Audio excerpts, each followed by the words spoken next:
Nas, Rza, when did y'all first connect? When did y'all first become aware of each other and connect Wu-Tang and Nas? Because there's a long history there. Right. Wow. We met each other when? We met, man, a long time ago. Yeah. I wasn't even really in the game. I was coming up. You know what I'm saying? It was like early 90s? Yeah. Very early 90s. Yeah. Mm-hmm. So we met before the first Wu-Tang album, you know what I mean? But far as, you know, when we connected, I think energetically, I think my brother Raekwon brought Nas out to Shaolin. Yeah, yep. And Bong Bong, you know what I mean? At what point was this? Because you and Ray connected and Ghost on Mobb Deep's Eye for an Eye, which was a very important track. Obviously, Cuban Links came. Verbal Intercourse, is one of the fan favorites. At what point do y'all connect before actually maybe recording the music? Like how, if you can remember that time frame. I remember the first summer jam for Hot 97. We was all on that. And, you know, I just recognized the music early, but when I saw, first time I saw Wu as a unit, it was, you used to hear about them mobbed up in the parties and at the clubs, at the Muse and the Octagons or whatever the club names was. And I was like, wow, there was a lot of them. And they brought that energy. So I couldn't wait to see them in person. And I think it was Hot 97 Summer Jam, busting through the doors in the back doorway when everybody comes in to the concert, and where all the artist entries. And it was like Ray popped out with a champagne bottle. First time I seen him, I just started laughing. Like, he looks exactly, his energy is exactly like how I would expect it. I saw Rza, I saw everybody, Master Killer, Ghost, I saw everybody, and I was like, these are my brothers, automatically. Wow. You know? Yeah, it's like, there's so many stories of y'all, like, prior to us seeing any, like, footage or anything. Like, how did y'all keep in contact at those times? Because remember, now there's no DMs and no phones. You know what I mean? I mean, beepers. I mean, at this time, I'm a little kid, so y'all being grown men at that time, how was y'all able to, like, sustain building a relationship? Simple cell phone numbers. Yeah, us in hip-hop and culture is like, we see you when we see you, right? When you see something that's pure, you don't got to see it for 2 years and see it again. It's the same. You know what I mean? I think that's something that we could both attest to and our crews can attest to, is that, you know, beyond the evolution of the music and the popularity and the way hip-hop has economically changed our lives, the base root of us are the same dudes that saw each other at the Hot 97 Summer Jam or ran into each other outside the Palladium. You know what I'm saying? I was a fan of Nas. Like, I always use different analogies for hip-hop. Right, so if I use the analogy of chess, he's like a Bobby Fischer, right? A young master, like, got it, you know, before people, you know, most people, you know, won't get his level until they're 23, 24 at best. He's getting to that level at 16, 17, you know what I mean? And so that's when he dropped that first album, you know, I'm older than Nas, so it's like, he dropped that first album, all the brothers who was older or whatever knew, like, yo, this is the Jedi right here, this is the master. And then when you get a chance to, you know, record with him or see him, he's just always been the same, you know what I mean? And so you don't gotta do like now that you gotta keep texting the dude or calling the dude. You see, I can see him 5 years from now and it's gonna be like, yo, that's Nas, yo, that's Rza, you know what I mean? It's pure. So fast forward into now, because again, we're just setting the stage 93, 94. Hip hop as a culture, we're still fighting for respect. We're still just maybe getting out of that era where mainstream America was calling us a fad, saying that it wouldn't last. And here we are, New York State of Mind tour. Man, yo, no, we got out of that era, bro. Yeah. What we're doing is, I think, not being egotistical, but we're confirmation of that. You know what I mean? You know, hip hop has over this 50 years has embedded itself into the culture, into world culture. You know what I mean? So for us, of course, it's a blessing. New York State of Mind. That he made that song in 1994, right? Probably might have made it in 92 or 93. It came out later, he was right? cooking that album for so long. Right. But I know what you're saying, but I just wanted to say, like, I think America, we've been accepted hip hop. Right. You know what I mean? We got hip hop. We had a hip hop president already, yo. Right. And that's what I was saying. I was kind of setting up the question for you to knock it down, because we're in this era where y'all being veterans are still selling out arenas and the excitement is still there. Nas, congratulations to you. Did MSG with Hit Boy. Like, huge on the success of King Disease, the trilogy, Magic, the trilogy. Right. Like, to be this long into your careers, still doing the music in the way that you're passionate about and still having the fans go crazy and accept it is an energy that we haven't seen from our veterans just yet. So I think we're even opening new doors to what the future will look like. Right.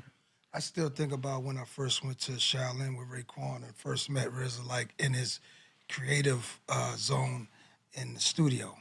I can't remember what studio, where it was. In my basement before the flood. Yeah, that was crazy. And just watching how they was putting it together, I still feel like you're the same kind of guy when it comes to where your heart is with the music. I feel like when I watch y'all on stage, I'm taken back and I'm remembering some of the things and the elements that we should be sticking to when it comes to creating. Right. Because the first song that comes on, it just brings me back. I think that's the intro to 36 Chambers. Yeah, once we do the Killer Bees on the Swarm. Yeah, Killer Bees on the Swarm, yup. That joint, it's like just the sound of it just takes me to like, damn, it's like, damn, I want to make records like that right now. Man, I know we ain't got a lot of time, but I wanted to ask y'all this question. RZA, is there a record that Nas has ever done that you wish you would have produced? Man, it's a lot of those, but when he dropped that One Love joint, that lyric to me, you know, top 10 lyrics, because I measure things from what comes after it. What does it do to inspire? Like, there was no lyric ever written like that before. You don't get Stan if you don't get that, you know what I mean? So One Love is just one of my favorite lyrics of all time. And thank you for that. My brother was locked up. My older brother was locked up when that came out, and that record spoke directly to me. And I think for so many of us. So thank you for Absolutely. that. Word. Okay, we getting the rap sign. That's it. That's it. All right, Yeah. listen. Man. I wanted to say something. If y'all still recording. Yeah, let's go. Come on. Every beat he made, I wanted to get on. I wish I was on. That's it. Let's go, man. Come on, Nas. The world is yours, man. Let's It's go. gonna be a night, yo. Amazon, thanks for inviting. It's gonna be one of those nights tonight. I can't wait to see the show, but right now we're gonna go to the stage. No? Keep going? Okay. De La Soul, come on, man. We're talking about legends. Wait, what happened? Oh, keep going for 5 minutes. All right. We messing up the baseball singles, but we're here, so we got let's go on the stretch. Let's go. But De La Soul is coming up. I promise you, that's not a fake out, and that's special too. Salute to De La. Let's talk about De La a little bit. Yeah. Right, since we're on the topic, rest in peace to Dave. Thank you, Dave, for everything that he's given us. But can y'all talk about, just as fans of hip hop, what De La means to the culture and why this year is so important to them with their music coming back to streaming? It's like a rediscovery. It just made everything you just said. It made perfect sense. Their music coming back. It's been away for a while with all the problems that was, whatever business issues was going on, and losing a member, Dave, in the group is like. It's like, why? You know what I mean? It's like, damn, you know, like, only Most High knows, you know what I mean, why things happen the way they happen. But to have them on the tour, for me personally, it makes me feel like, what was tour like? I want to ask them, like, what was tour like for you guys before me and Riz was in the business? They was out here shaping the whole landscape. So it's like, I was buying all the albums and stuff, just plug tuning. So I look at them, I go, what was it like when they was in the clubs back in 88 or whatever, you know? Killing it. I gotta say the same. I was blessed to, you know, I was signed to Tommy Boy, you know what I mean? So I still run into, you know, Trugoy, Pasta Nose, Maceo all the time. And Prince Paul, a lot of people don't know, like, the hi-hats on my first single, Prince Paul put them in. I didn't put hi-hats on my songs. Wow. He was like, nah, brother, take the other add hi-hats to this. So De La, to me, is like, man, like it's special for them to be here, you know, on the stage with us and on this tour with us, and it shows the power of hip hop as well, because it's like, here they are as really pioneers, right?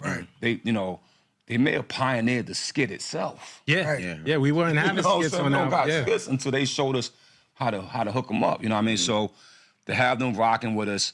And their energy, which they bring to the stage, and of course, without their brother, you know, not to give a spoiler, but y'all know what we're doing. Talib stepped in, and he's holding down that space. Right.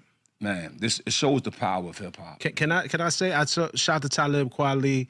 I saw De La. I think it was at Urban Plaza. I forget where it was, but it was just maybe a matter of weeks after Dave had left us, and the album was out on streaming.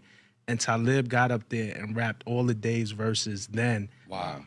Almost as if he wrote them. That like some expert MC shit. He really gave us the feeling that we needed. Wow. And I was like, how did he have time to prepare for this? Like he's grieving because that was his man too. So shout out to Talib Kweli, just consummate professional, amazing MC. Shout out to him for sure. Last time I had spoke with you, it was around King Disease 1. And it was before you got the Grammy. And I know we live in such a like accolade driven time right now. Like everything is the #1, the Billboard Top 10, who got the #1 on this platform or whatever. I wanted to know, like, with both of y'all still continuing to put out music, when did it stop being purely about accolades? Because even though we all from New York, we do want to win, right? For sure. So when did it completely stop being about accolades? I think one of the reasons why we are on tour is because we kind of had the same kind of feelings about all of this. It was never about it. It was never about that.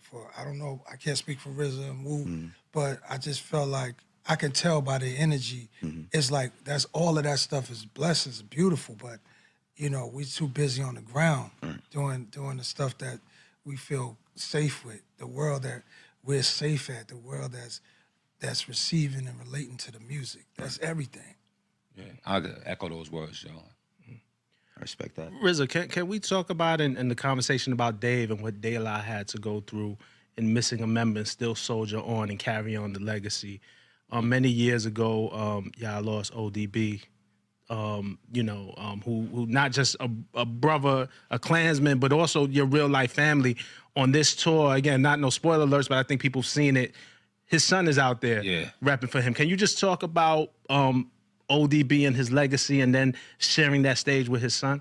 I mean, it's always tough when you lose a piece of anything, right? A man still got to keep moving. If you lose a finger, you got to keep it moving. And ODB was like losing an arm, you know what I mean? But we kept moving, and sometimes that brings you closer together for those who remain, you know what I mean? I had a moment to talk with Paz about it, and it's not a lot of words you can say. But I will say it's a blessing, and hip-hop is a blessing because here we are, a second generation, the YDB is on stage. Now, one thing I will say about it, though, for a lot of us who may have misinterpreted ODB, and even myself, sometimes I thought that, some of his unpredictable, outrageous techniques of what he did, you may think it came from the 40, came from the blunt, it didn't come from nothing. And the proof is his son don't do nothing. He don't smoke nor drink. And you see all that same beautiful energy coming through. So it's genetic, you know what I mean? And for us, it's a blessing, to watch, him be up there with us. And me and my Wu brothers, he's our nephew, you know what I mean? And it's like, we up there like, yo, look at this, man. And we know that his father is proud, you know what I mean? And we're blessed to have him with us. It's amazing. I'm telling you, I can't wait. I told Amazon that I was joking earlier, but I said, hey, can you guys get me tickets to the Wu-Tang Nas show? And they said, yeah, we got you, but you have to work and you have to do this live stream. You got to do a little bit of work. So I'm like, I'm going to do the work, but as soon as this is over, I'm going to be in the front of the stage. I mean, because this music meant so much to us. Y'all legacies that y'all left gave us hope. Y'all spoke to us when we feel like we wasn't heard and we wasn't seen. And it's just amazing to still feel that energy going on. Yeah, we getting to rap. We getting to rap? Yeah, we getting to rap. For real this time? Yeah. All right. So we appreciate y'all brothers. Yeah. But thank you, brothers, man. For real. Nas Rza, yo, it was an honor, man. Thank you. Appreciate it, man. And kill it out there tonight. Like I know y'all will, man. God.